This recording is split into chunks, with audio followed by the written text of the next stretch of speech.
Я вам покажу, как правильно сеять многолетние травянистые растения.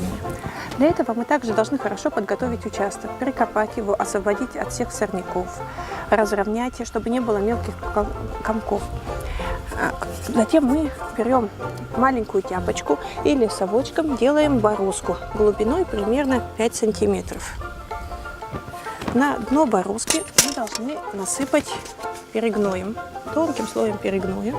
Засыпаем и поливаем водой. Пока вода впитывается, мы готовим семена для посева. Заранее должна быть готова этикетка, на которой написано название растения и дата посева. После того, как вода впиталась, мы устанавливаем этикеточку, немножко вкапывая ее в землю. Надписи лучше делать карандашом, так они более долговечные остаются. И начинаем высевать семена в бороздку. Не очень близко, но и не слишком редко.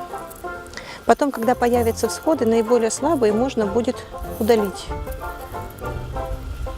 Всеваем столько, сколько нам нужно. И затем, если у нас несколько видов растений, мы еще ставим другую этикетку, отгораживая растения друг от друга. И уже сеем другие растения. Слегка сверху еще засыпаем перегноем. Чем больше семена, тем больше должен быть сверху слой засыпанный. И утрамбовываем. Мелкие семена не присыпаются вообще, они просто поливаются. После этого хорошо поливаем. Сверху закрываем пленкой во избежание пересыхания. Потом, когда появляются всходы, пленка убирается. И нужно следить, чтобы всходы не пересыхали, не зарастали сорняками. Регулярно поливать, рыхлить междурядья, удалять все сорняки. Оптимальные сроки для посева – это весной после схода снежного покрова и осенью после того, как наступили уже холода, во избежание, чтобы они начали прорастать, потому что неокрепшие всходы могут зимой вымерзнуть.